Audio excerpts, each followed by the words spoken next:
Hi guys, welcome back to another video. So உங்களுக்கு எல்லாருமே தெரியும் இப்போ நிறைய ரீதிக்கு கேம்பெயின்ஸ் எல்லாம் போயிட்டு இருக்கு. ஸோ எலெக்ஷனுக்கு டேட் வர கிட்ட நெருங்கிட்டு இருக்கு. ஸோ 23rd தான் எலெக்ஷன் வருது.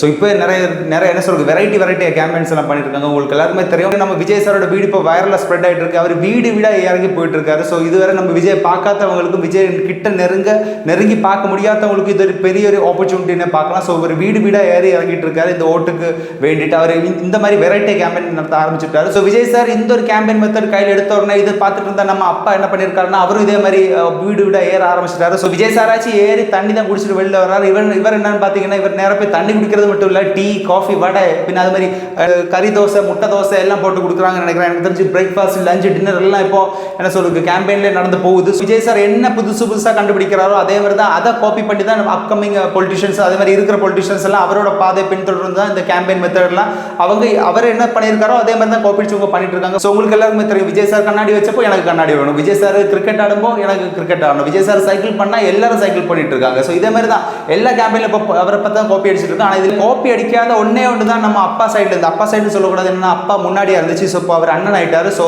இப்போ நம்ம அண்ணன் தான் கூப்பிடணும். ஸோ முன்னாடி தான் அப்பா இருந்துச்சு. ஸோ இப்போ அண்ணன் தான் கூப்பிடணும். ஸோ இதுக்கு முன்னாடி நான் அப்பான்னு சொல்லியிருக்கேன். ஸோ மன்னிச்சிருங்க. ஸோ அவர் அப்பா இல்லை, இப்போ அண்ணன்.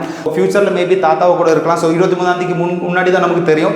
ஸோ 23rd எலெக்ஷனுக்கு முன்னாடி வர பல அவதாரங்கள் அவர் எடுப்பார் தான் நான் நினச்சிட்டு இருக்கேன். அப்பா தம்பி அண்ணன் மகன்லாம் சொல்லக்கூடாது. ஸோ நமக்கு 23ஆம் முன்னாடியே நமக்கு பிரதீட்சிக்கலாம். என்னன்னா அவர் கூட ஒரு தசாவதாரம் நம்ம என்ன சொல்ற குலநாயகன் கமல் அவர் கூட இருக்கிறதுனால பல அவதாரங்களும் பல தசாவதாரங்களும் நமக்கு இந்த கேம்பெயின் பீரியட் தீர்றதுக்குள்ள நம்ம பார்த்து முடிய வேண்டியிருக்கும்னு நினைக்கிறேன். ஸோ இதில் வேற ஒரு கேம்பெயின் நம்ம இப்போ என்ன சொல்றோம், நம்ம எப்போ பார்த்தாலும் விஜய் சாரை பார்த்து தான் எல்லாரும் காப்பி அடிக்கிறான்னு சொல்லிட்டு இருக்கோம். ஆனால் இதில் புதுசாக ஒரு கேம்பெயின் மெத்தட் நம்ம அண்ணன் சைடில் இருந்து அண்ணன்னா இப்போ நிலவில் இருக்கிற நியூஜன் அண்ணன். ஸோ இந்த அண்ணன் கிட்ட இருந்து நம்ம வந்திருக்க புதிய கேம்பெயின் மெத்தட் என்னன்னு பார்த்தீங்கன்னா இவர் ஓரோ இதில் ஏரியாவில் கேம்பெயின் பண்ண போகும்போது இவராகட்டும் இவரோட மகனாகட்டும் கேம்பெயின் பண்ண போகும்போது பிள்ளைக்கு பேர் வைக்கிறதுக்கு நிறைய வீடியோஸ் போயிட்டு இருந்துச்சு. ஸோ நிறைய பேர் அவரோட பிள்ளைக்கு பேர் வைக்கிறதுக்கு வேண்டி இவர்கிட்ட இவரோட மகன்கிட்ட எல்லாம் கொடுத்துட்டு இருந்தாங்க. ஸோ இதில் நான் பார்த்த ஒரே ஒரு இது என்னன்னா டிஸ்அட்வான்டேஜ் என்னன்னு கேட்டிங்கன்னா பேர் வைக்கும்போது அவரோட அப்பாவோட பேரும் அம்மாவோட பேரும் கேட்குறாங்க. ஆனால் வைக்கிற பேர் இவரோட தாத்தா பேர் வச்சிருக்காங்க. ஸோ அதான் எனக்கு ரொம்ப என்ன சொல்றது என்னன்னா இது சம்மந்தமே இல்லாமல் பேரில் வச்சிருக்காங்களே சொல்லி எனக்கு கொஞ்சம் டவுட்டாகவே இருக்கு. என்னன்னு கேட்டிங்கன்னா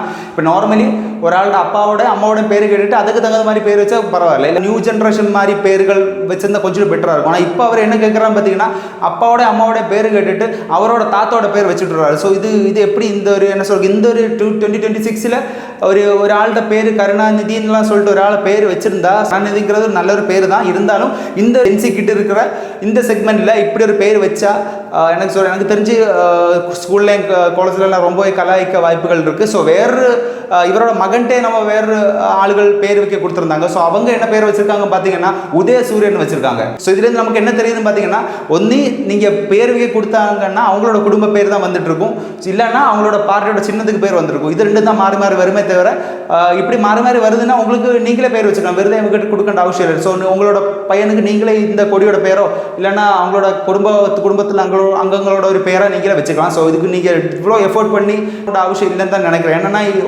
உங்களுக்கு தெரியும் இந்த 2-3 பேர் தான் உங்களோட பையனுக்கு வைக்க போகிறாங்கன்னு தெரியும். ஸோ நீங்களும் இந்த ஏதாச்சும் 2-3 பேரில் ஒரு பேரை சூஸ் பண்ணி வச்சுக்கிறது தான் கொஞ்சம் நல்லது நினைக்கிறேன். இந்த குழந்தைகளுக்கு பேர் வைக்கிற எந்த ஒரு சிச்சுவேஷன் நம்ம விஜய் சார் கிட்ட வரவே இல்லைன்னு தான் நினைக்கிறேன். ஸோ வரும்போது நான் ஈகர்லி வெயிட் பண்ணியிருக்கேன். ஸோ இவர் என்ன வைக்க போகிறாரு, இவரும் அவங்கள மாதிரி டிவிக்கன் வைக்க போகிறாரா இல்லைன்னா விஜய்னு வைக்க போகிறாருன்னா அதை பார்த்து தான் தெரிஞ்சுக்க வேண்டியிருக்கு. ஸோ